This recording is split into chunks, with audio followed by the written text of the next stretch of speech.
Din ho ang kapayapaan ng Panginoon Diyos, mga kapatid at mga kapwa ko po Kristiyano. Welcome po sa programang Mga Tinig sa Ilang, Bible News for Today. Ngayon po ay araw po ng Biyernes,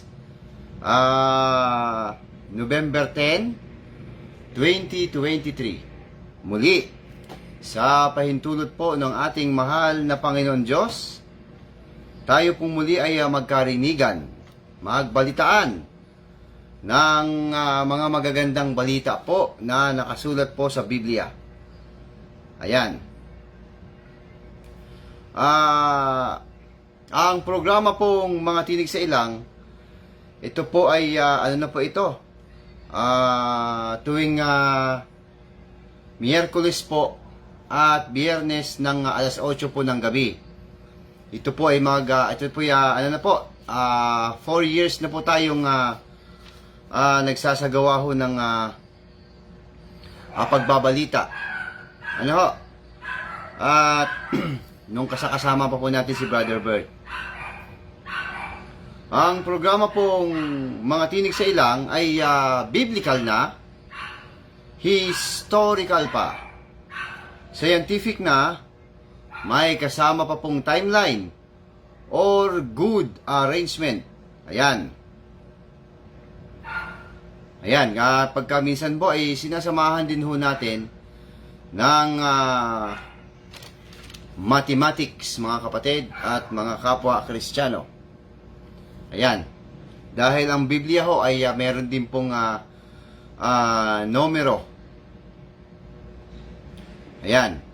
At siyempre, ang ating pong ibabalita sa araw na ito ay tungkol po doon sa continuation na lamang po ito doon po sa hapunan po ng Panginoon. At maya-maya ng konti, tayo ho ay magsagawa na ho ng ating pagbabalita. At ito po ang ating paksa noong nakaraan na ating pong ibabalikan na, magbalik tanaw lamang ho tayo. Ang tunay na banal na hapunan ng Panginoong Hesus, o ni Jesus Christ, na itinuro sa mga alagad bago hulihin ayon sa Biblia. Ayan, yan po yung ating pinag-aralan. Ngayon ho ay dadagdagan po natin ang tunay na banal na hapunan ng Panginoong Hesukristo na itinuro sa mga alagad. Ayan, bago hulihin. At ano pa ang mga kaganapan doon sa pagbabanal na hapunan ng Panginoon? Kasi mga kapatid at mga kapwa Kristiyano, meron pa pong naganap doon doon sa pangyayari, at napakahalaga po ang nangyari na yon, yung kaganapan po sa hapunan ng Panginoon. At siyempre, ang ating katanungan doon, isa pang mga tanong, kung nandoon ba si Judas Iscariote doon po sa isinagawang hapunan ng Panginoon. At siya po ba ay nakalasap pa ho ba siya ng hapunan ng Panginoon? Ayan. Hello, Princess Charles Rodriguez. Ayan. Hello, are you with me? Ayan, mga kapatid at mga kapwa Kristiyano. Okay ho medyo namamalat lang ho tayo ng konti dahil lagi tayong puyat dahil sa trabaho. Ano ho? At yung nga po, ibabalita ko rin po sa inyo na paminsan-minsan hindi tayo nakapag-broadcast dahil pagka ganun ho, hindi po niloloob ng Panginoon. May mga lakad ho at hindi tayo nakarating kaagad. Kaya, ang ginagawa ho natin ay next day na po natin isinasagawa ang live broadcast, mga kapatid at mga kapwa Kristiyano. Ayan. At yun nga po ang ating pag-aaral mamaya tungkol po sa Santa Cena o hapunan ng Panginoon na kanya pong isinagawa doon po sa nung siya po ay nangangaral sa sanlibutan, mga kapatid at mga kapwa Kristiyano. Okay.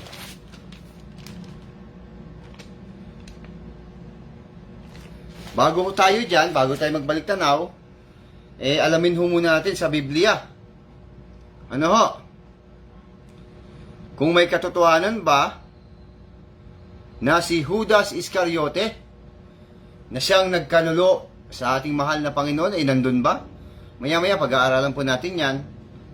At ito, isa pa po sa mga ating ibabalita, yung sinabi po ni Black Widow Spider ni BWS tungkol po doon sa sa panalangin, kasi meron po silang gagawing panalangin po sa last part ng kaniyang programa. Naisip-isip ko po, pagka ganyan ang ginagawa ng isang pastor, nako, merong pakayan, dahil doon niya ngayon ipapasok yung tinatawag na gradual healing at yung progressive healing na wala naman po sa Biblia, mga kapatid at mga kapwa Kristiyano. Kaya nangangamoy negosyo na naman ito, nangangamoy pera, dahil yun nga po, magpaparinig na nga po, dahil ipapaksa na nila sa kanilang programa tuwing linggo na tungkol po doon sa kusang loob na pagbibigay. Mga kapatid at mga kapwa Kristiyano, marami hong nagkamali dyan yung tinatawag ho na kusang loob na pagbibigay. Ayan.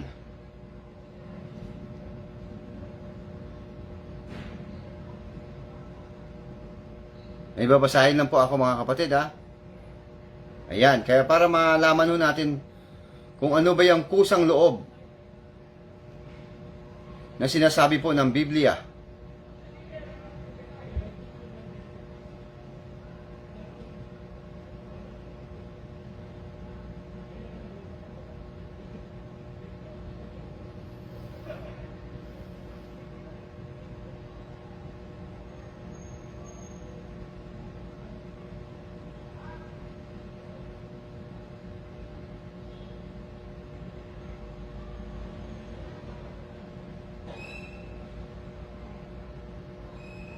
Sabi dito sa 2 Korinto, mga kapatid, mag-message lamang kayo para kayo po ay ma-shoutout, mga kapatid.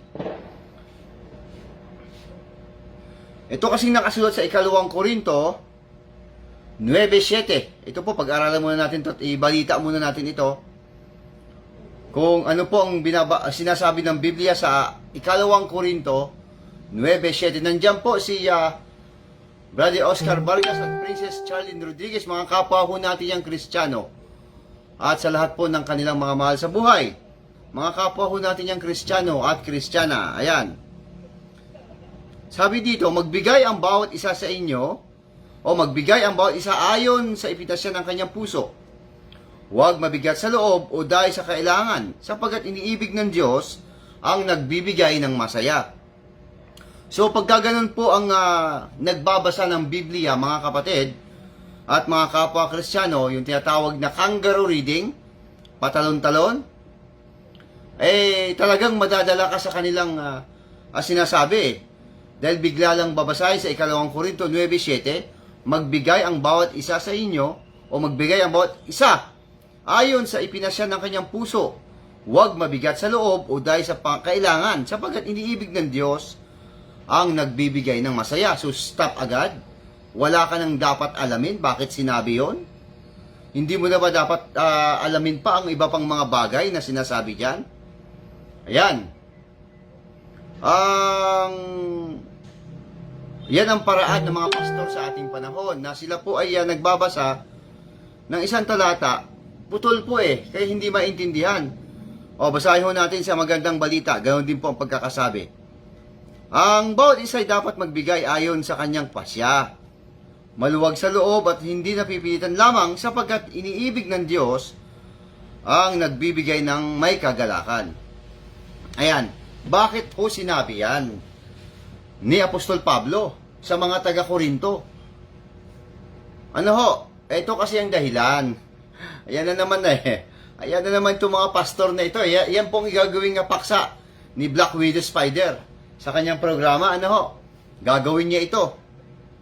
Bakit to sinabi ng Apostol Pablo yan? Yung ganyang pananalita doon sa mga taga-Korinto. Ito kasi yan.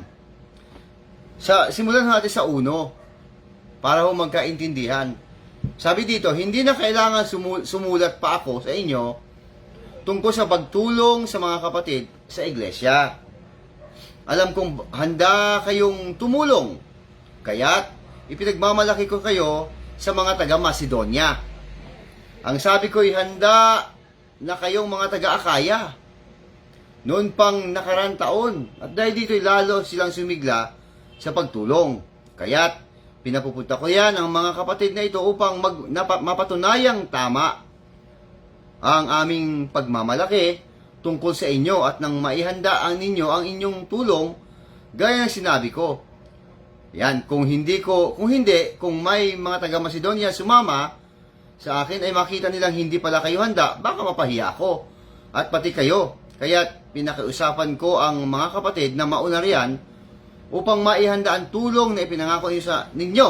Sa gayon, makita nilang talagang kusang loob ang pagbibigay ninyo at hindi sa pilitan. Ito ang ibig kong sabihin, ang nagtatanim ng kakaunti ay aanin ng kakaunti, at nagtanim ng marami ay aanin ng marami. Ang bawat isa ay dapat magbigay ayon sa kanyang pasya, maluwag sa loob at hindi napipilitan lamang, sapagkat iniibig ng Diyos. Yan, ang nagbibigay ng may kagalakan. Magagawa ng Diyos na pasaganain kayo sa lahat ng bagay at higit pa ang inyong pangailangan upang sumagana kayo para sa mabubuting gawa. Ayan, hanggang 8 po yun, 1-8, diniretso natin. Ayan, alam natin na maraming gumagamit na mga pastor tungkol dyan sa pagbibigay ng kusang loob. Ginagamit nila yan, gasgas na yan eh. Yung magbigay ang bawat isa-isa inyo ay sa pinapasya ng kanyang puso. Kaya itong mga miyembro, gagamitan ng ganyan talata ng Biblia, abay talagang magbibigay ka talaga. Ayan, pareha lang po sa kapilya. Ayan. Ganyan pong style ng mga pastor. Ano ho? Na babasahin ng kapiraso itong talata na ito na magbigay ang bawat isa sa inyo ayon sa ipinasya ng kanyang puso, tapos na kagad ang usapan. Kaya hindi mo maiintindihan. Kaya dapat maging vigilant po sa mga ganyang bagay. Huwag ho magpapauto sa mga pastor. Bakit ho sinabi ng Apostol Pablo yan? Kasi ganito po yun, mga kapatid. Ayon sa ating binasa, pinagmamalaki ng Apostol Pablo na itong mga taga Macedonia. Ayan, ang alam ko sa ang Macedonia, kung hindi ako nagkakamali, ito po sa Greece. Sabi mo sa mga taga-Akaya na makapagbigay ng tulong noong nakaraang taon pa. Ngayon, may mga kasama kasi mga taga-Macedonian people, Macedonia, na itong mga taga-Akaya ay ready na sa pagbibigay. Alam niyo ho ba, bakit ho sila nagbibigay ng kusang loob? Kasi nga po, itutulong ho nila yun sa Jerusalem. Dadalhin ho nila sa mga kapatid sa Jerusalem yung perang inipon na yan ng mga taga-Akaya. At giver ho kasi ang mga taga-Macedonia, kaya pinagmamalaki ng Apostol Pablo sa mga taga-Macedonia ng mga taga-Akaya, ready na rin magbigay ng tulong.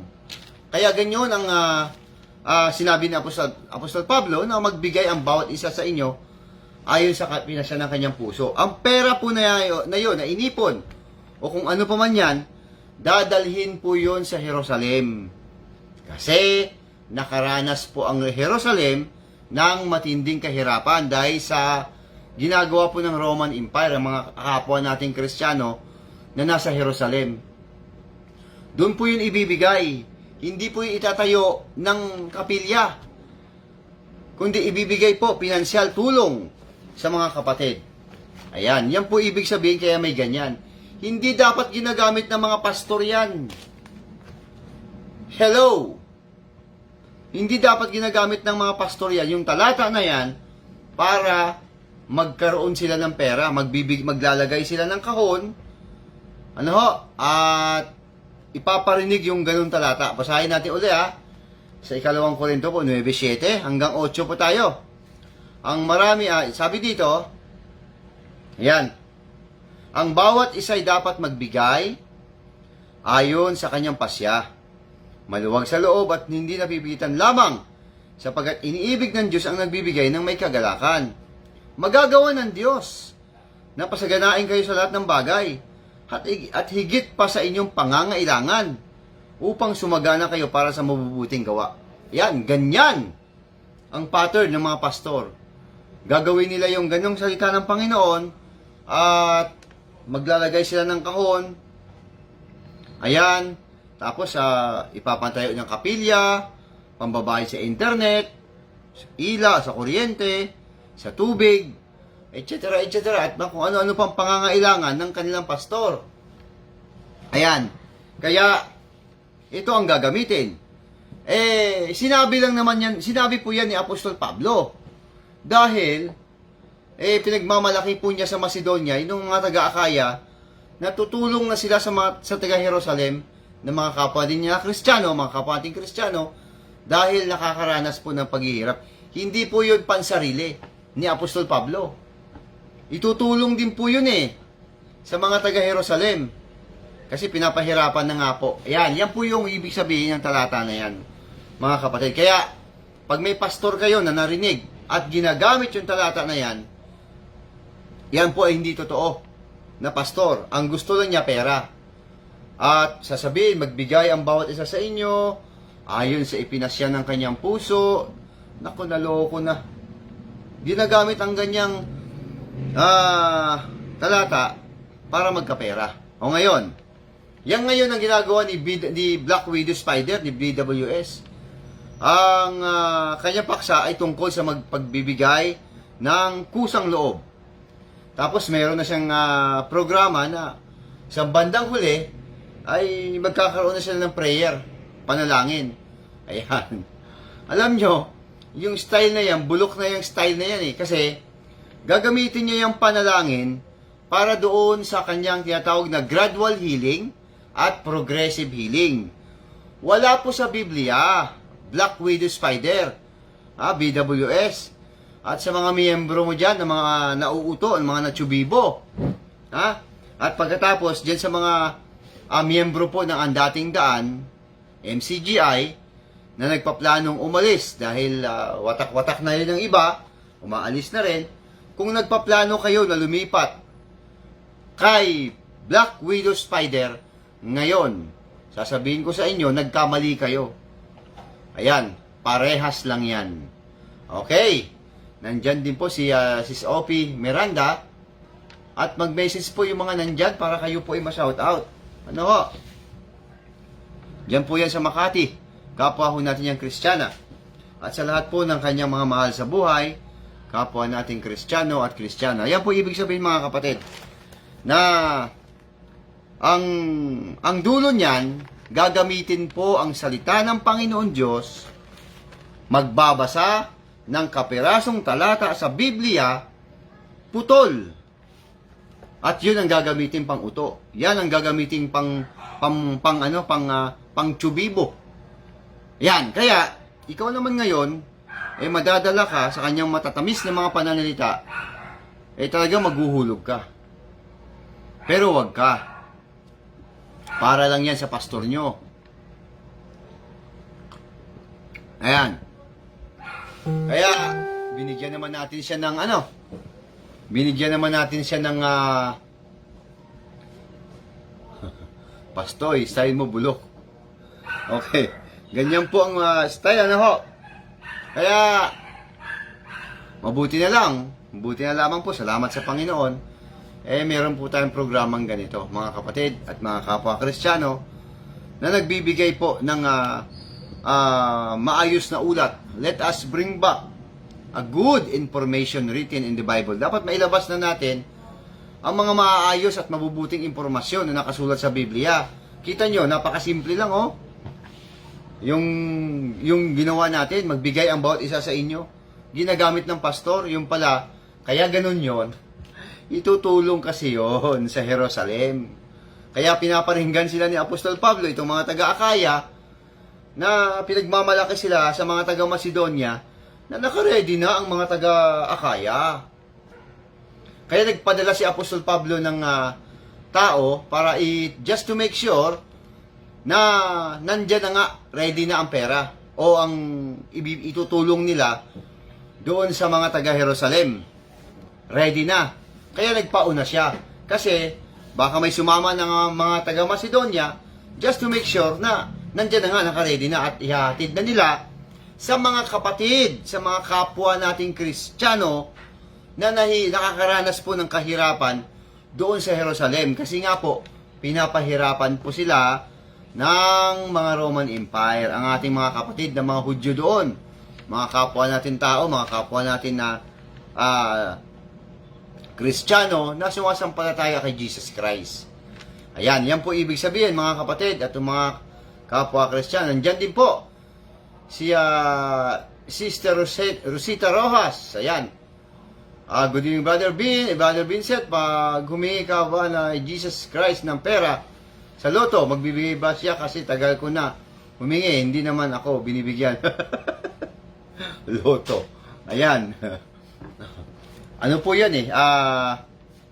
Ano po yan? Ang alam ko sa Philippine Charity Sweepstakes yata yan yung pagtataya sa loto. Ano ho? Mayroon nga sinabi dyan eh. Nakatulong ka na, swerte mo pa. Ayan. Yan po ibig sabihin mga kapatid. O ngayon, kung particular po na tanong, ang Panginoong Diyos po, si Jesus Christ, ang bahala dyan. Kung ano man po ang kanyang magiging pasya, kung ano man po ang kanyang magiging desisyon dyan, na tayo ay magkapera, may mga kaparaanan po ang Panginoon. Basta't huwag lang po tayong tumigil sa ating mga panalangin. Manalangin tayo mabuti, taimtim tayo manalangin sa loob ng ating bahay, at humingi tayo ng mga pangangailangan natin sa Panginoon. Ano ho, huwag tayong mawala ng pag-asa. Si BWS parang tumama na rin sa loto. Ginagawang negosyo po ang relihiyon. Yan po ang problema mga kapatid at mga kapwa Kristiyano. Ayan. Okay. Sige po, tuloy tayo mga kapatid ha. O ngayon, pag-aaralan po natin itong hapunan ng Panginoon. Kasi, ito po, alam naman natin ilang beses natin itong tinalakay at ibinalita na rin. Kaya lang, siyempre, may mga kapwa-tao tayo, mga kapwa-Kristiyano na hindi pa rin naman po ito alam. Ayan. Mas mainam, ibalita na rin natin uli. Itungkol po ito sa hapunan ng Panginoon. Mga kapatid at mga kapwa-Kristiyano, dagdagan natin. Alam nyo ba na ang Panginoong Hesus ay nagsagawa ng Passover? Ano ho? Paskwa. Yung lagpasan po ang mga Israelita doon po sa pangyayari na nagkaroon po ng huling salot, kukunin mga panganay. Yan, isinasagawa po ng Panginoon yun eh. Basahin po muna natin mga kapatid para mayroon tayong idea. Dito po sa isang talata po ng Exodo 12. Ayan. Ang talata po ay eto, 12 rin po. Exodo 12 at ang talata po ay 12 din. Sa gabing iyon, lilibutin ko ang buong Ehipto at papatayin ang lahat ng panganay na lalaki, maging tao man o hayop, at parurusahan ko ang lahat ng Diyos-Diyosan sa Ehipto. Ako ang Panginoon. Dugo ang magsisilbing palatandaan ng mga bahay na inyong titirhan. Lahat ng bahay na makita kung may pahid ng dugo, ay lalampasan ko. Ayan, Passover po tawag doon. At walang pinsalang mangyayari sa inyong habang pinaparusahan ko ang buong Ehipto. Ang araw na ito ipagdiriwang ninyo sa lahat ng inyong lahi bilang pista ng Panginoon. Sa pamamagitan nito ay maalala ninyo ang aking ginawa. Ayan. So napakahalaga po nitong tinatawag na Passover. Hapunang Pampaskwa. Yung Paskwa. Yan pala ay pista ng Panginoon. Nung iniligtas po niya sa anghel ng kamatayan, itong mga Israelita sa pamamagitan po ng pagpahid ng dugo Dugo po ang palatandaan. So, lalagpasan lang. Yan po yung naganap. Ngayon, ang nangyari, noong dumating na po si Jesus Christ dito sa sanlibutan, ay isinagawa rin po niya yan. Ayan. Si Brother Oscar Vargas po ay may sinabi, sa palagay ko po ang tamang unawa ay hindi pinag-uusapan dyan ang oras. Ang importante ay ang huli. Ayan. Okay. Sa 22 po, at ang talata po ay 7,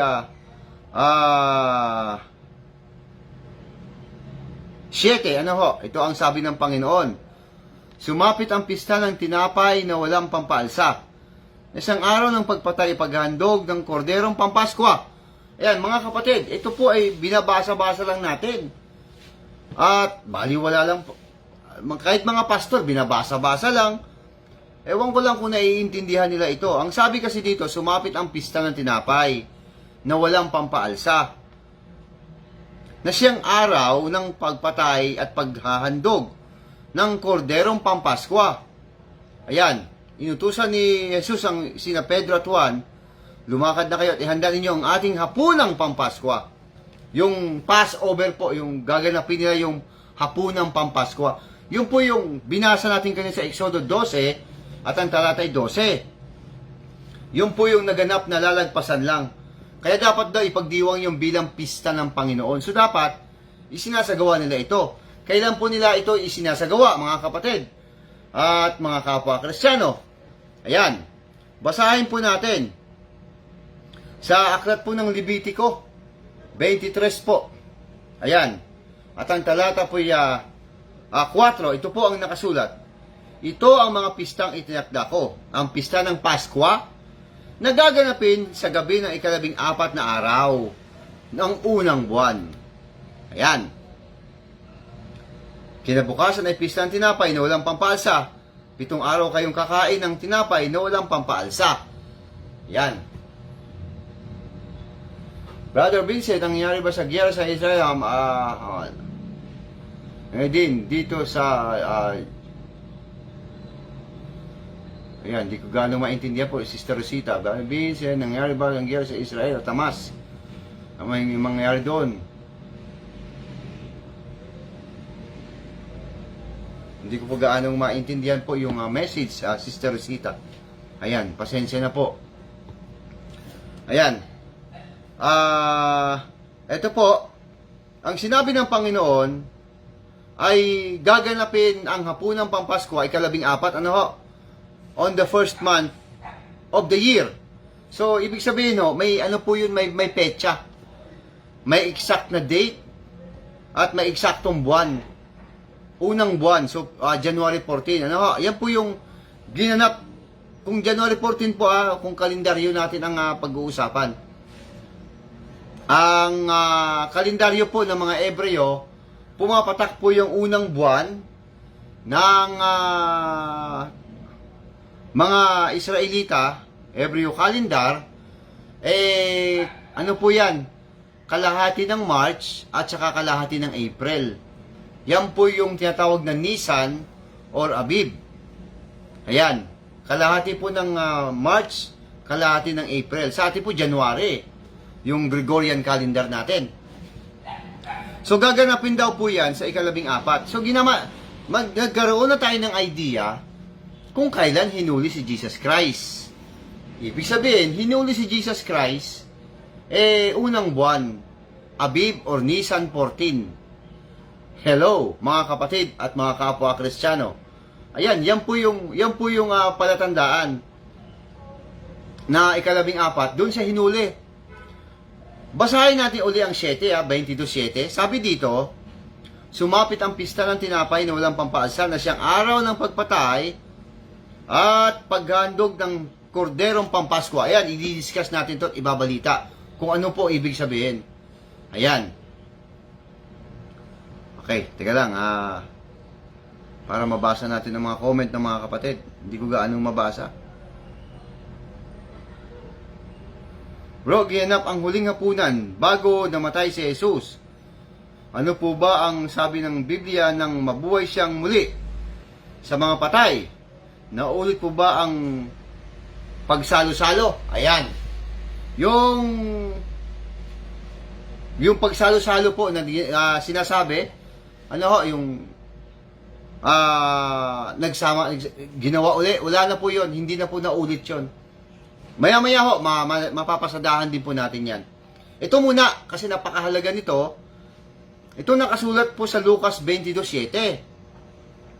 Sumapit daw po ang pista ng tinapay na walang pampaalsa na siyang araw ng pagpatay at pag-aandog ng korderong pampasko. Ang ibig sabihin po nung ganito, Nisan or Abib 14, diyan po hinuli si Jesus Christ. Gabi po yon, pagkatapos po nilang maghapunan. Ayan. Ganito po kasi nangyari, ano ho? So, nagpahanda si Jesus Christ ng hapunang Pampaskwa. At nung maihanda na ang hapunang Pampaskwa, dumulog na sila at kumain na sila. At pagkatapos nilang kumain, pumunta na po si Jesus Christ sa bundok ng mga Olibo. Yun po kasi ang hideout nila, dun sila nagkukubli. Wala po silang matiran sa Jerusalem Malapit na naman po yun, dun sila nagkukubli. Kaya nga po, yan po ang dahilan bakit kailangan pa nilang si Judas ang mag-guide. Kasi si Judas ang nakakaalam ng pwestuhan kapag kagabi na. Nandun po sa bundok ng mga Olibo. Ayan, kailangan nila ng guide. So, ang nangyari, 14 po yun. Ang bilangan kasi ng mga Ebreo, mga Israelita, sa atin ho ay may orasan, may numero, may 1.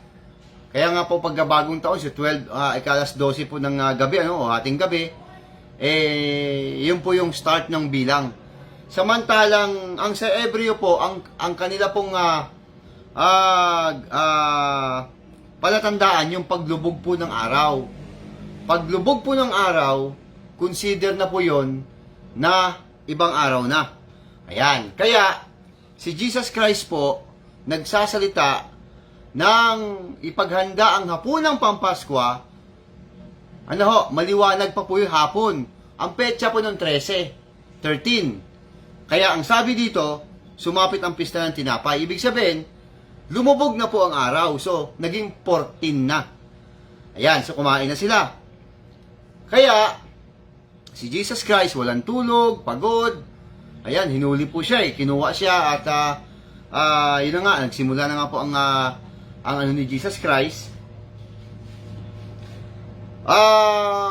Hanggang sa siya po ay dinala kay sa pinakapunong pari na si Caiphas, hanggang sa madilim pa, madaling araw, ay dinala na po siya kay Poncio Pilato. Ang petsa po noon, 14 pa rin. 14 pa rin. Kasi aantayin pa ang paglubog ng araw. Nung dumating na po ang oras na si Jesus Christ po ay ipinako sa krus, ipinarada, at alas 9 ng umaga, pinako sa krus, namatay po si Jesus Christ alas 3 ng hapon. Okay. So hapon na po ang petsa ng 14 pa rin. 14 pa rin yun.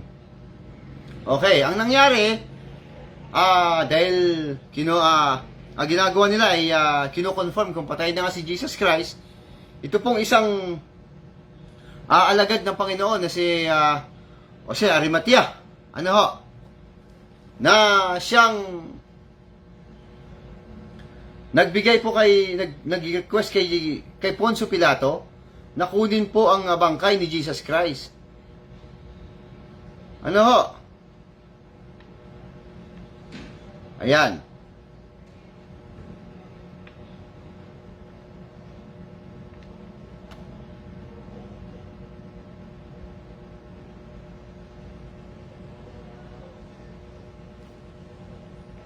Ayan, sige. Sa ano po Lucas 23 po. 50 hanggang 51. May isang lalaki roon na ang pangalan Jose na siya ay taga Arimatea, isang bayan sa Judea. Mabuti at matuwid ang taong ito at isa siya sa mga naghihintay sa kaharian ng Diyos. Kahit na siya ay kagawad ng kapulungan, hindi siya sang-ayon sa kanilang ginawa kay Jesus. Nagpunta siya kay Pilato at iningi ang bangkay ni Jesus. Yan, siya po yung humingi ng bangkay ni Jesus Christ. Alam nyo ba, kinakailangan magbadali na sila na makuha na po ang bangkay ni Jesus Christ kasi lulubog na po ang araw. Ayan, paglubog po ng araw, 15 na po yun. 15 na. Alam nyo ba kung ano ibig sabihin nun? O, ayan. Basahin natin uli sa 22:7. Para may idea ho tayo.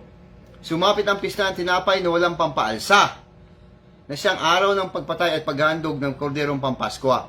Ibig sabihin po noon, kinabukasan na 15, Sabbath day na po. Ayan. So magkaroon tayo ng idea, Sabbath day na. Okay, basahin nga natin sa Levitico ulit, 23:4. Ito ang mga pistang itinakda ko, ang pista ng Pasko na gaganapin sa 14 na araw ng unang buwan. Kinabukasan, ayan, ito na, ay pista ng tinapay na walang pampaalsa. Hello! Ayan. Okay. 7 araw kayong kakain ng tinapay na walang pampaalsa. Sa unang araw, magkakaroon kayo ng banal na pagtitipon, kayong magtatrabaho. 7 araw yan, ibig sabihin no, kung ididiretso pa natin, Sabat na ho, araw na ng pamamahinga. Kaya kinakailangan mababa na si Jesus Christ. Kasi lulubog na ang araw. Yan po yung ibig sabihin nung binasa natin kanina, na mag-i-start na po ang Sabbath day. 7 days naman po yun, nagaganapin. Kaya marami po nagkakamali dyan, mga kapatid at mga kapwa Kristiyano, na alin? Kasi ang utos ng Panginoon Diyos, 7 araw, ay huwag magtatrabaho. Dito pala, unang araw, huwag na magtatrabaho eh. Tapos, 2nd day hanggang 6th day, pwede magtrabaho. On the 7th day, hindi na pwede magtrabaho ulit. So, dalawa po ito. 1st day and 7th day, Sabat po yun. Ayan. 7 araw po nakakain ng tinapay na walang pampalsa. So, 15 na po yun, 15. Mga kapatid at mga kapwa Kristiyano. Kaya, pinag-aaral natin mabuti para may idea tayo kung ano ba talaga nangyari. Kasi dito po sa pinag-aaralan natin, malalaman din natin kung kailan talaga ipinanganak si Jesus Christ. Hello! At tiyak ko po, hindi December 14. Ipapaksa natin at ibabalita natin yan pagdating na po ng huling buwan ng Gregorian calendar na December. Ayan. O ngayon, ano po dapat nating maintindihan dito? Yung ginagawa po nila Jesus Christ na hapunang Pampaskwa ay mapapalitan na po eh. Ayan. Basahin po natin 22 uli. 14 naman tayo. Ito na po yung tanong ni Brother Oscar. Nang sumapit na ang oras, dumulog si Jesus sa hapag kasama ang kanyang mga alagad o mga apostol. Sinabi niya sa kanila, matagal ko nang hinahangad na makasalo kayo sa hapunang Pampasko na ito bago ako magdusa. Ayan. Ibig sabihin, gusto ni Jesus Christ makasama itong mga apostol. Bakit kaya? Sinasabi ko sa inyo, hindi na ako muling kakain ito hanggang sa ito'y maganap sa kaharian ng Diyos. Ibig sabihin, mga kapatid at mga kapwa Kristiyano, yung isasagawang hapunang Pampaskwa na isinasagawa ng mga Israelita, partikular ang mga Hudyo, na inuutos ng Panginoon Diyos sa kanila na kanilang ganapin ito bilang pista ng Panginoon, yung Paskwa, yung Passover, mangyayari pala mga kapatid, aalisin na ni Jesus Christ yun. Dati-rati, dugo ng hayop ang ipinapahid para lagpasan sila, tapos pinapaalala sa kanila yon. Eto na ang pangyayari. Sinasabi ni Jesus Christ na hindi na raw niya, ang sabi dito, sinasabi ko sa inyo, hindi na ako muling kakain ito hanggang sa ito'y maganap sa kaharian ng Diyos. Ito po yung ito po yung hapunang Pampaskwa at yung tinatawag na 7 araw. Na pagkain po ng tinapay na walang pampaalsa. Aalisin na ni Jesus Christ. Kasi magaganap na ang kaharian ng Diyos. Hello? Are you with me? Meron ba akong kausap? Aalisin na ni Jesus Christ. Yung isinasagawa ng mga Israelita, mawawala na yun. Babaguhin na ng ating mahal na Panginoon.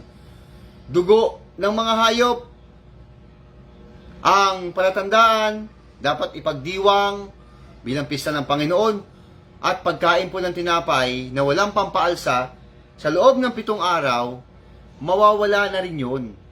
Kasi gaganapin na ni Jesus Christ ang paghahari. Ano ba yung ibig niya sabihin?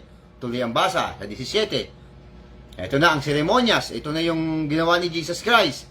Dumampot siya ng isang kopa at matapos magpasalamat sa Diyos, ay ibinigay iyon sa kanila at nagsabi, kunin ninyo ito at paghati-hatian. Ayan, alam nyo pa anong sinabi ng magaling ninyong pastor, si Black Widow Spider? Pinagpipilitan talaga niya na ito ay literal. Kasi nga po, may dinampot o may pinagputol-putol. Hello! Hindi nyo naiintindihan yung sinabi pa na sa bandang itaas.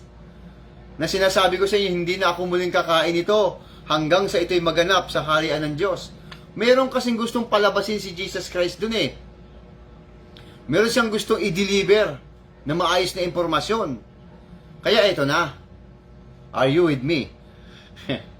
Sabi niya, pinagati-ati yun. Sinabi ko sa inyo, mula ngayon, hindi na ako iinom nitong katas ng ubas hanggang sa magpagdating ng kaharian ng Diyos. Ayan, ito pa isa. Hindi na raw pala, ano na rin yan, i-stop na rin. Yung pag-inom ng katas ng ubas, wala na rin. Pag naganap na po ang kaharian ng Diyos. Ano ba yung kaharian ng Diyos na binabanggit niya? Tuloy pa rin tayo sa pagbabasa 19. Dumampot din siya ng tinapay at matapos magpasalamat sa Diyos ay kanyang pinagati-hati iyon at ibinigay sa kanila. Sabi niya, ito ang aking katawan na inihandog para sa inyo. Gawin ninyo ito bilang pag-alaala sa akin. Okay. May pinapaalaala si Jesus Christ. Yung pagputol-putol pala ng tinapay. Gawin daw natin yung bilang pag-alaala. Gayon din naman, dinampot niya ang kopa pagkatapos ng pagkapunan at sinabi, ang kopang ito ang bagong tipan ng Diyos na nagpinagtibay ng aking dugo. Ang aking dugo ay mabubuhos alang-alang sa inyo. Ayon, di ayos na. Nagkaroon po ng pakunang Pampaskwa. Ayan, at doon na po i-deliver ni Jesus Christ ang bagong tipan ng Diyos. Ang bagong tipan ng Diyos ay yung kanyang katawan na pinaghati-hati. Simbolo po yung tinapay. At ang kanyang dugo ay mabubuhos. Simbolo naman po yon nung pagkapako niya pa po sa krus. Yan, doon po magaganap ang lahat ng iyan.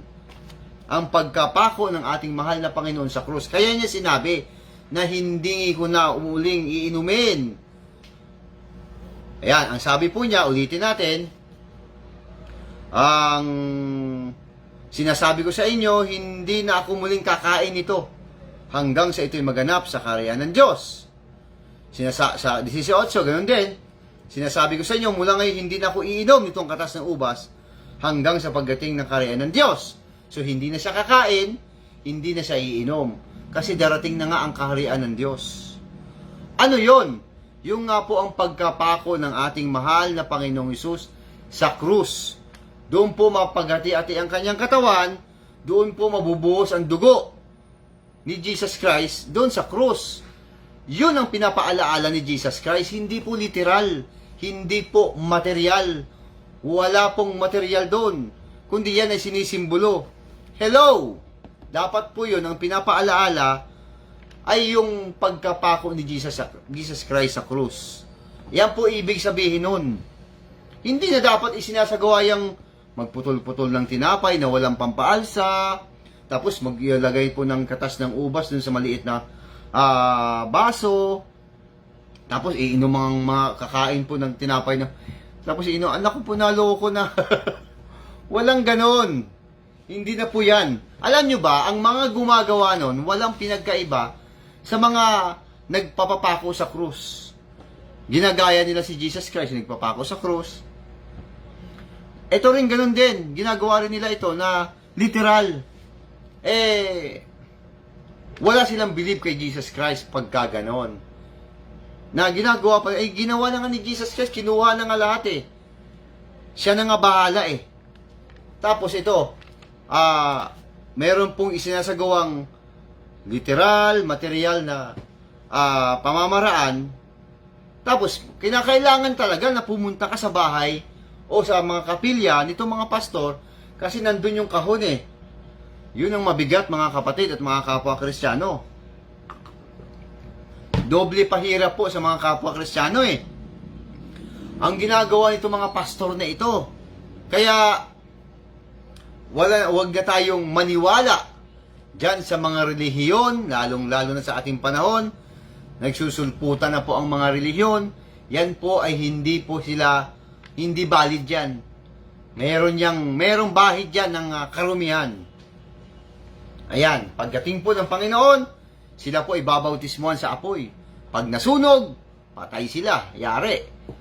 Pag hindi nasunog, may gantimpala sila. Kaya nga po, sinasabi natin, hindi tayo nagtatayo ng relihiyon. Hindi tayo nagpapatawag na pastor. Hello! Doon ho tayo sa sinasabi ni Jesus Christ. Stick lang tayo doon. Ang gawin natin, magbalita na lang tayo ng mga magagandang balita na nakasulat sa Biblia. Madali lang naman Yan po ang ating sinasagawa mga kapatid. Yan, ano ibig sabihin?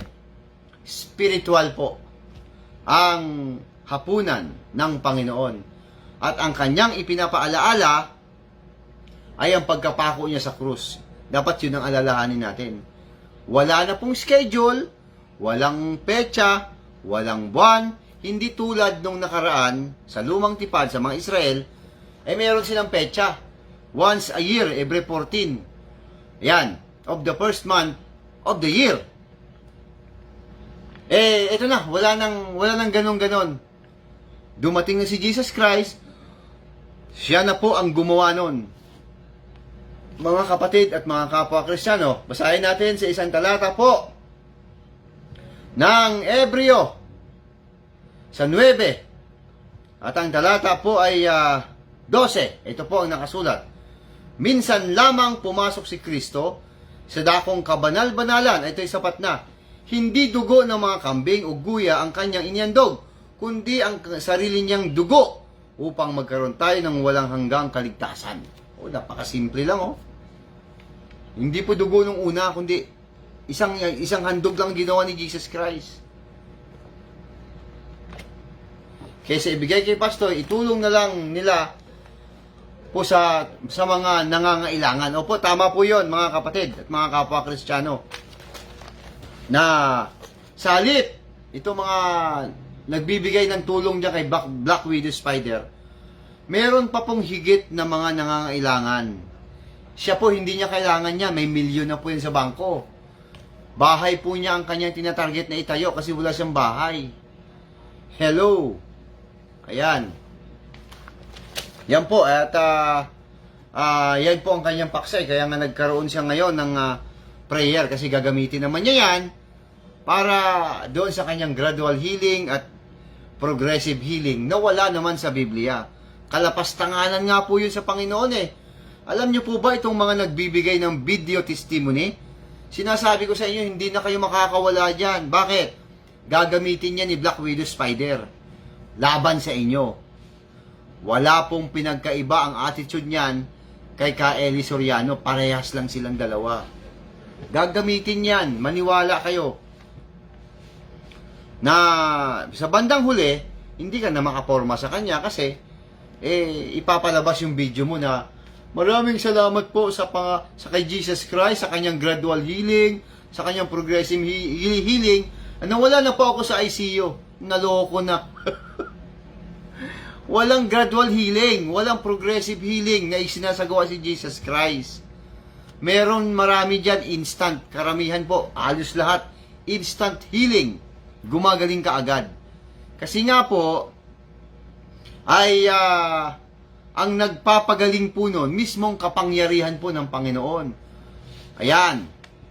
Agad-agad na gumagaling. Wala po sa Biblia yung progressive, gradual. Yan po ay yan po ay isang kalapastanganan. Tapos sasabihin pa ni Black Widow Spider ng inyong pastor, 19 years na tagabasa sa radyo at telebisyon, ng ang dating daan.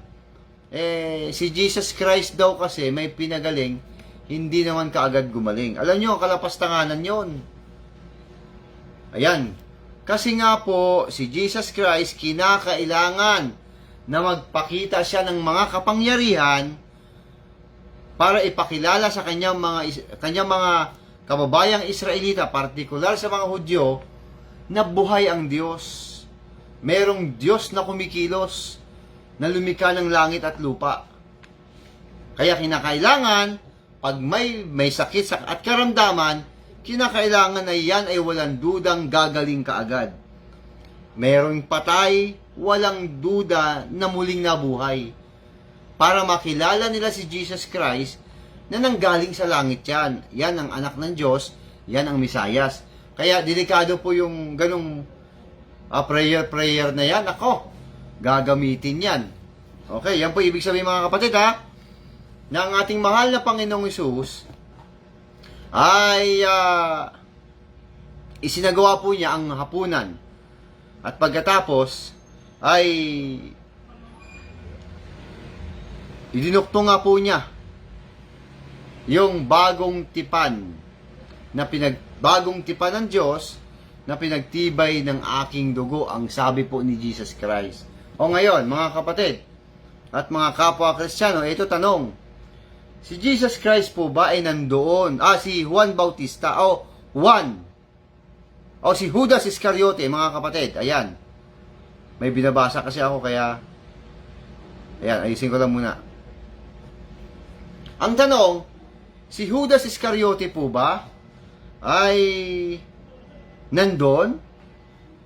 Nakasama ba siya sa hapunan ng Panginoon, yung pagputol-putol ng tinapay at pag-inom po ng katas ng ubas?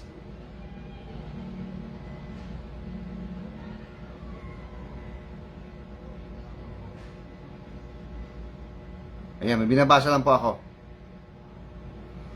Nandun pa ba si Judas Iscariote? Aba, ito pong sabi ni Pastor Jacob Santos, ni Black Widow Spider, wala na raw si Judas Iscariote doon kasi nga ay banal na hapunan nga po eh. Kapag banal na hapunan ay nandun pa si Judas, hindi banal na matatawag yon kasi andun pa si Judas. Kaya si Judas Iscariote, sabi ni Black Widow Spider, wala daw doon si Judas Iscariote. Ayan, yan ang mabigat na problema niya ngayon na hindi niya ngayon masolusyonan kasi merong talata na magpapatunay na nandun pa si Judas Iscariote. At isang hapunan lang po ang naganap, hindi po dalawa. Isang hapunan lang po yun. Ayan, hapunang Pampaskwa pa rin po ang tawag doon at pinalitan lang ni Jesus Christ ng bagong tipan ng Diyos na pinagtibay ng kanyang dugo. Doon niya po sinimulan yon na pagputol-putol ng tinapay at pag-inom ng katas ng ubas, mga sinisimbolo lang naman po yon. O ngayon, sabi ng Panginoon sa Lucas 22:21, ito po ang ating mababasa. Sabi ng Panginoon, simulan na lang natin sa 19 mga kapatid, hanggang 21. Dumampot din siya ng tinapay at matapos magpasalamat sa Diyos, ay kanyang pinagati-hati iyon at ibinigay sa kanila. Sabi niya, ito ang aking katawan na inihandog para sa inyo. Gawin niyo ito bilang pag-alaala sa akin. O isa. Gayun din naman, dumampot siya ng kopa pagkatapos maghapunan at sinabi, ang kopang itong bagong tipan ng Diyos na pinagtibay ng aking dugo. Ang aking dugo ay mabubuhos alang-alang sa inyo. So dalawa po, tinapay at ang katas ng ubas. Yung kopa, po. Dalawa po yun Pagdating sa 22, ito na po sinabi ng Panginoon. Ngunit, kasalo ko rito ang magkakanulo sa akin. Yan po ang nakasulat sa Lucas 22:21. Hello! Papaano ngayon to, Pastor Jacob Santos? Black Widow Spider, BWS, at sa mga miyembro mo dyan. Maliwanag po, letra por letra, sinabi ng Panginoon, ngunit, kasalo ko rito ang magkakanulo sa akin. Ibig sabihin, nandoon. Nung pinagputol-putol po ang tinapay at uminom sila ng katas ng ubas, kaya binanggit ni Jesus Christ na kasalo ko rito ang magkakanulo sa akin. Ayan. At isa pa mga kapatid, isang hapunan lang po yun hindi po dalawa. Kasi ang kanyang batayan, ano ho? Ito, sa 26 po ng Mateo, at ang talata po'y 20. Ito po ang ating mababasa. Nang gabing iyon, dumulog sa pag si Jesus kasama ang 12. Sinabi ni Jesus, habang sila'y kumakain, tinitiyak ko sa inyo na ako'y ipagkakanuno ng isa sa inyo. Ayan. Ibig sabihin, minensyon na ni Jesus Christ yung magkakanulo at magtatraidor sa kanya. Okay, tuloy ang basa. 22. Nanlumo ang mga alagad at isang nagtanong sa kanya, hindi ako iyon, di po ba Panginoon? Sumagot si Jesus, ang kasabay kong nagsawsaw sa mangkok ang siyang magkakanulo sa akin. Ayan, kasi nagtanungan na sila kung sino ang magkakanulo, ang magtatraidor. Ang binanggit po ni Jesus Christ, ang kasabay kong magsawsaw. Ayan. Sabi niya, papanaw ang anak ng tao, ayon sa nasusulat tungkol sa kanya. Subalit, kahabag-habag ang taong nagkakanulo sa kanya. Mabuti sa taong yun ang hindi na siya ipinanganak. Si Judas, na magkakanulo sa kanya, ay nagtanong din, Guro, ako po ba iyon? Sumagot si Jesus, ikaw ang nagsabi niyan. Ayan, ibig sabihin, hindi wala pa pong confirmation. Kasi, kinakailangan pong maganap ang pagsawsaw. O yung kasabay kong magsawsaw.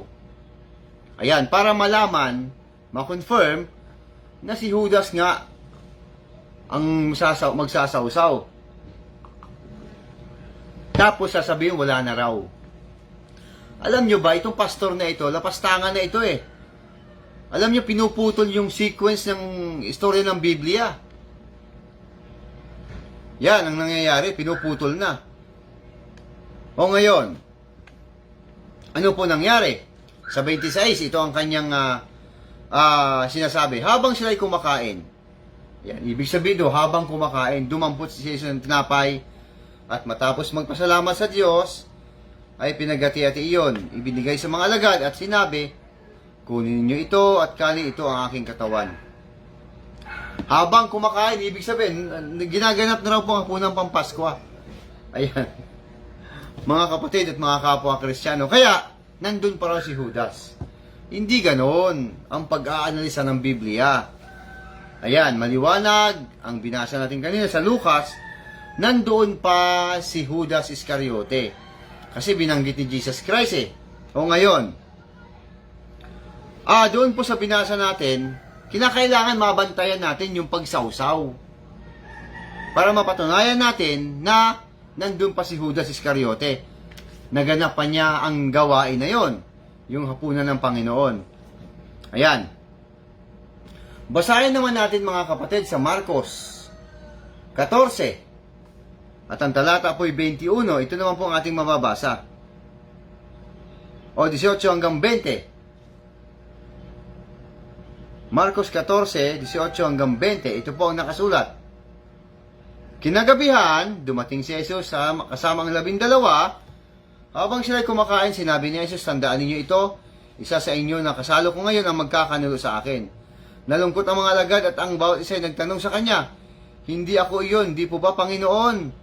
Sumagot siya, isa sa inyong 12 ang kasabay ko sa pagsawsaw ng tinapay sa mangkok. Ayan, so meron na namang binanggit uli ang pagsawsaw.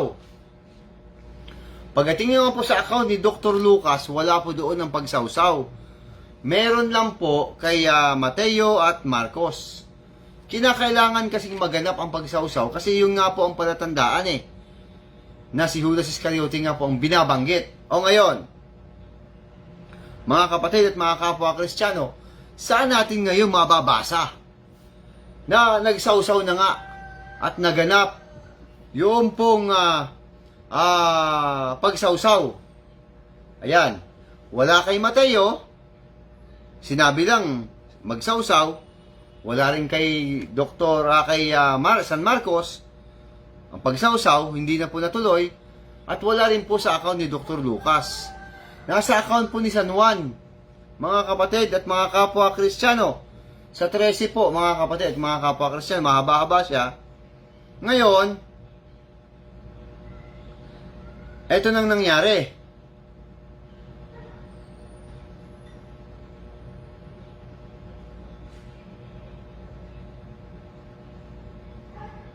Sa 13 po ng Juan, aklat po ni San Juan, Kapitulo 13 at ang talata po ay 26. Ito po ang ating mababasa. Siya ang taong aabutan ko ng tinapay na aking isasawsaw. Sagot ni Jesus. Nagsawsaw nga siya ng tinapay at ibinigay iyon kay Judas na anak ni Simon Iscariote. Ayan, dinaganap na. Ibig sabihin po, nandun pa si Judas Iscariote. Ano pong batayan? Ito po ang nakasulat.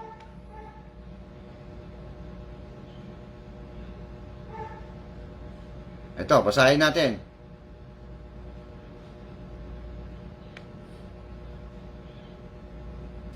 Sa 18 po ng 13-18 ng aklat po ni San Juan, ito po nakasulat. Hindi kayong lahat ang tinutukoy ko. Kilala ko ang aking mga pinili, ngunit dapat matupad ang sinasabi sa kasulatan. Ako'y pinagtaksilan ng taong pinapakain ko ng tinapay. Ayan. Hello. Ibig sabihin, nandun pa si Judas Iscariote. Alam nyo ba na bukod po sa hapunang Pampasko, mga kapatid at mga kapwa Kristiyano, meron pa pong isinagawa si Jesus Christ. Bukod po doon, ito po ang kanilang ginawa. Sa 13 pa rin po ng San Juan. Basahin po natin. Bisperas noon ng Pasko, alam ni Jesus na dumating na ang dakdang oras ng kanyang pag-alis sa daigdig na ito upang bumalik sa Ama. Mahal niya ang kanyang mga tagasunod na nasa daigdig at sila'y minahal niya hanggang sa wakas. Pagsapit ng hapunan, inilagay na ng dyablo sa isip ni Judas na anak ni Simon Iscariote ay pinagkanulo niya si Jesus. Alam ni Jesus na ibinigay na ng Ama sa kanya ang buong kapangyarihan at alam niya siya'y mula sa Diyos at babalik sa Diyos. Kaya't siya'y tumayo mula sa hapag at nag-alis ng panlabas na balabal. Ibig sabihin, kumakain. Mag-ready na po siya para sa pagkain. Ano ho? Tumayo si Jesus Christ. Nagbigkis ng tuwaya sa baywang. Pagkatapos naglagay siya ng tubig sa palanggana at simulang hugasan ang mga paa ng mga alagad at punasan ng tuwalyang nakabigkis sa kanyang bewang. Ayan, ito pang question natin. Bakit kailangan gawin ni Jesus Christ ang paghuhugas ng paa? Hinuhugasan po niya ang paa ng mga alagad.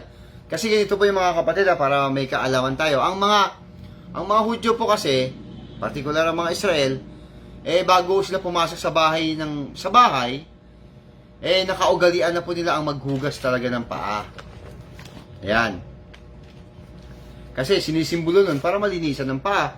Sa ating ganun din Di po ba, pagka bago tayo matulog, hugasan ng paa. Kasi nga po, ang paa po ay pangunahing bagay po ng ating parte ng katawan na may mga dumi. Kasi siya po yung sa baba Ano ho? May mga dumi. Ayan po ang sinisimbolo nun. O ngayon, hinugasan ni Jesus Christ ang mga paa ng mga alagad. Ang sinisimbolo nun, linisin po ang kanilang dumi. Hello! O ngayon, paglapit niya kay Simon Pedro, sinabi nito sa kanya, Panginoon, hugasan niyo ba ang aking mga paa? Sumagot si Jesus, hindi mo nauunawaan. Naunawaan ngayon ang ginagawa mo. Kung ngunit, maunawaan mo rin pagkatapos. Muling nagsalita si Pedro, hindi niyo hugasan ang aking mga paa. Ngunit sinabi ni Jesus, kung hindi kita hugasan, wala kang kaugnayan sa akin. Kasi ang gagawin ni Jesus Christ po, ay hugasan po yung paa. Ang sinisimbolo naman nun, ay para malinisan ang kanilang mga dumi. Ano ho? Yan po ay literal na naganap. Ang hugasan ng paa. Literal po na ginaganap yan. Kaya, ang sabi ng Panginoon sa ating pagpapatuloy na pagbabasa, sa 9, dahil dito sinabi ni Simon Pedro, kung gayon, hindi lamang mga paa ko, kundi pati na rin aking kamay at ulo. Sumagot si Jesus, ang nakapaligo na ay hindi na kailangang hugasan pa. Siyempre, nakapag-shower na yun eh. Maliban sa kanyang paa, mga paa.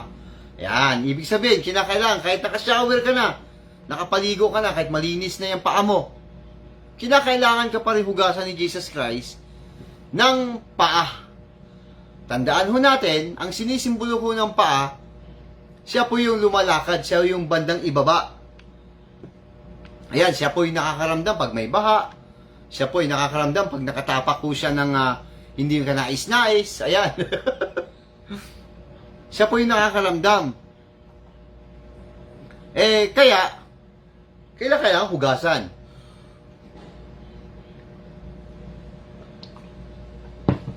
Ng mga paa para luminis yung paa. Ano po sinisimbolo nun? Tuloy ang basa. Sumagot siya sa nakapaligo na ay hindi na kailangang mahugasan pa maliban sa kanyang paa, sapagkat malinis na ang buong niyang katawan. At kayo'y malilinis na, subay hindi lahat kayo. Dahil alam na ni Jesus kung sino ang magkakaroon sa kanya, kaya sinabi niyang malinis na sila, subay hindi lahat. Nang maugasan na ni Jesus ang kanilang mga paa, muli niyang isinuot ang kanyang balabal at nagbalik sa kinaupuan niya. Sinabi niya sa kanila, nauunawaan ba ninyo kung ano ang ginagawa ko sa inyo?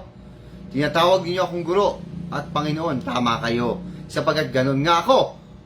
Kung ako ngang Panginoon at guro ninyo ay naghugas ng inyong mga paa, dapat din ninyong hugasan ang mga paa ng isa't isa. Binigyan ko kayo ng halimbawa upang inyong tularan. Pakatandaan ninyo, ang alipin ay hindi ka nakahigit sa kanyang Panginoon, niyang sinugo kay sa kanyang nagsugo sa kanya. Ngayon, alam ninyo ito, pinagpala kayo kung ito'y gagawin ninyo. Ayan, mga kapatid at mga kapwa Kristiyano. Nariyan po si Brother Michael Bambitoy Gabriel. Ayan, kapwa natin yung Kristiyano. At sa lahat po ng kanyang mahal sa buhay. Ayan, ibig sabihin po nun, yan pa po yung isang kaganapan pa. Na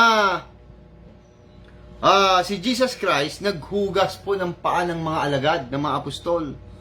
Bilang tanda po ng pagpapakumbaba, humility, ayan, para gawin din ng mga apostol na dapat sila ay magpakumbaba din.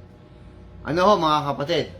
Hinugasan po ang paa ng mga apostol bilang tanda ng pagpakumbaba at higit sa lahat ay mahugasan po ang kanilang mga kasalanan. Sa papaanong paraan? Kinakailangan aktual na lilinisin o huhugasan ni Jesus Christ ang kanilang paa. Ngayon, nahugasan na ang kanilang mga paa. Ano po sinisimbolo nun?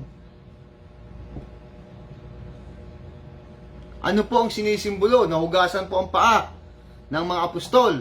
Ibig sabihin po, malinis na sila. Dahil si Jesus Christ mismo ang naghugas.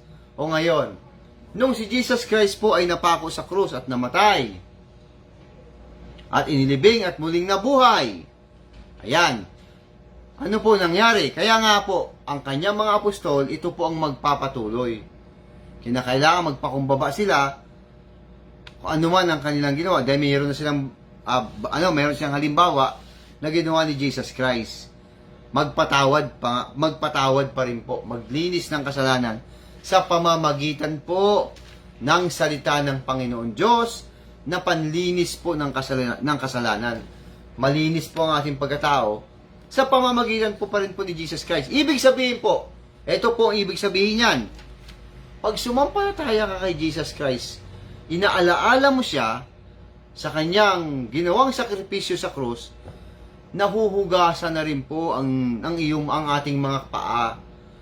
Spiritual meaning pa rin po ang ibig sabihin, hindi literal. Kaya hindi din dapat yan literal na ginagawa. Hello!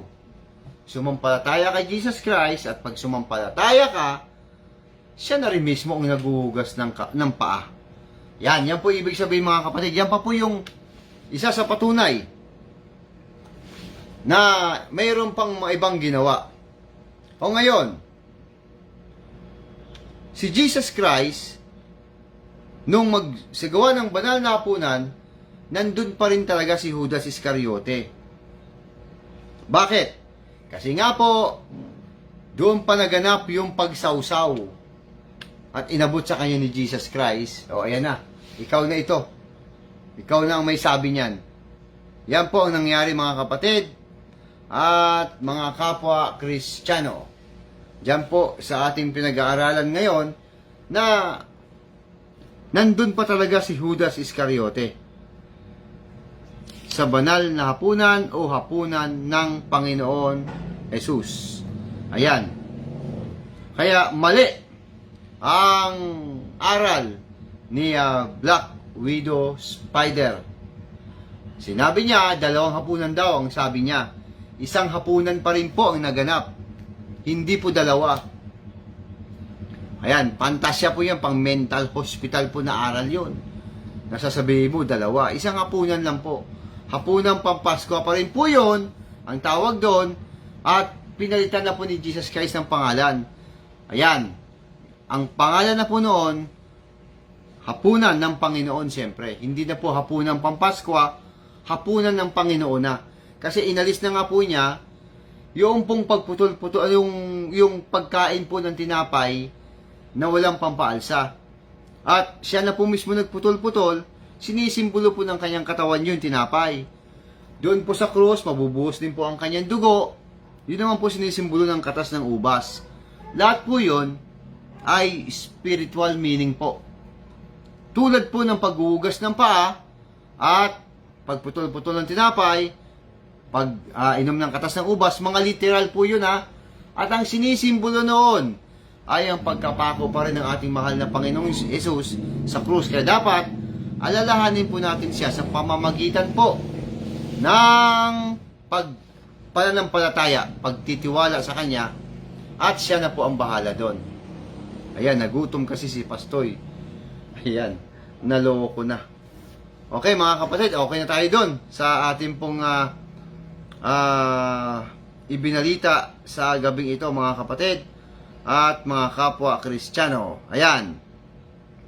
Ang pag-alaala po sa ating mahal na Panginoon, wala pong petsa yon. Wala pong ano yan, walang tinatawag na, ano ba yan? Tinatawag na may schedule. Kaya nga po ating pinapanawagan, diyan po sa mag-asawa, dating kapatid, dating sa mag-asawa ho, na natanggalan ng gulong sa NLEX. Ayan, kasi nagsanta sena sila mali ang paraan. Ay natanggalan ng gulong. Sinasabi nga po natin na kayo po ay pinapalo na ng Panginoon dahil mali po ang paraan ng inyong pag-alaala kay Jesus Christ. Manahimik na kayo sa bahay nyo. Hello! Doon na lamang kayong manalangin. Ayan, sama-sama po kayo mga isang buong pamilya. At, Jack, napapakinggan kayo ng Panginoon. Hindi nyo na kailangan pumunta kay Pastor Jacob Santos, kay BWS. Dahil ba nandun ang Diyos? Hindi ako maniniwala doon. Ang Diyos po ay Espiritu. Kailangan po tayo sumamba sa Espiritu at katotohanan, mga kapatid at mga kapwa Kristiyano. At yung mag-asawang hindi matapang ang nagkabit ng gulong, kaya tumalsik. Natanggalan ba naman ng gulong mali kasi ang paraan mga kapatid napakasimple. Hindi na natin dapat pinapahirapan ang mga kapwa Kristiyano dahil madali lang naman ang ginagawa ni Jesus Christ. Yan. Alam niyo ho mga kapatid, tayo ho muna ay magpapaalam dahil medyo hindi ho maganda ang aking pakiramdam.